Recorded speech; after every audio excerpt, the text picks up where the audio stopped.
what started you being afraid of flying? When I was, two things happened within the same week, I think. Was it Lou Campanella?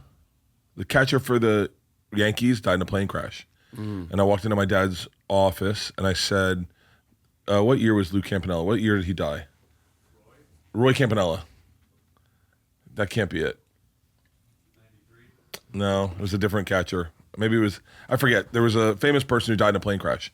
And I went into my dad and I said, wait, what does that mean? And he said, he's dead. And I said, did he have kids? And he goes, yeah. And I said, what's that mean? He goes, he'll never see them again. And I was like, hold on, what's that, like forever? He was like, yeah. And then we flew to, might have been Roberto Clemente, and I was zero. I was zero then. I forget, my dad told me that story. That's one of the things. And then the first plane flight I took, as they were taking off, I said to my mom, I said, okay, that's high enough right there. And we're taking off. She goes, honey, we're going higher. I go, no, we're good right here. We're flying. And they go, we're going real high. And when we went above the clouds, I just started fucking panicking for the whole flight. Here's the problem. I don't mean to take up this. I want to hear you talk, but I'll tell you this because we both have a fear. I was terrified of flying. The last sober flight I took, I was 18 years old, and we were flying to the Virgin Islands, me and my whole family, as a graduation present to me. And my mom, oh God, this is getting into therapy shit. My dad and my sister were making fun of me because I was scared, and I started crying uncontrollably. It was terror. I was a panic attack, and they were still making fun of me. And it was bad. And then when we landed, my dad goes, that shit was real? And I was like, yeah. And when on our flight home, my dad took me to the bar at the hotel we were at, and I was panicking that we had to fly home. My dad goes, buddy, let's get you a couple rum runners. You'll be fine. And he bought me 2 rum runners, and I drank them. And when we got to the airport, I was like, I could use like one more, and I should be good. He bought me 2 more. I killed them. I've never flown sober since. I've flown sober since. I've done it a couple times, but that started my problem drinking on planes. Yeah. Yeah, that started my drug problem.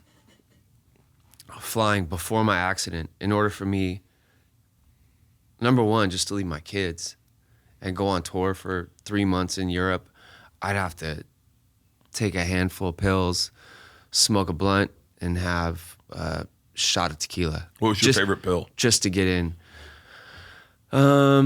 Norcos, Oxycontin, Percocet, I was a Vicodin. I was a Xanax guy. Yeah, Xanax, anything really, anything that'll numb me. Yeah, and that's what led to my drug problem to begin with, was flying.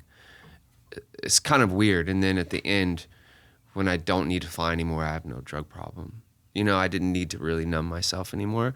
So same thing, and same kind of similar story. Like, I think I was terrified of flying from the time I was a kid, because my first flight, my mom though was the nervous flyer, who was bawling and was so scared the whole flight. So it taught me, I'm seeing her so afraid of this. So I was just terrified of it my whole life. We didn't have any money, so never really had to worry about flying anywhere until I was in a band and we were like touring. God dang.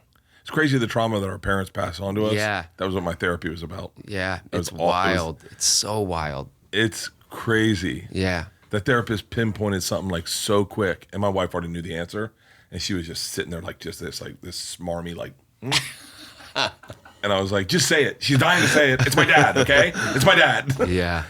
Yeah. Yeah, therapy's pretty amazing though. It really is. Bert and Tom and Bert. One goes topless while the other wears a shirt. Tom tells stories and Bert's the machine. There's not a chance in hell that they'll keep it clean. Here's what we call 2 bears, 1 cave.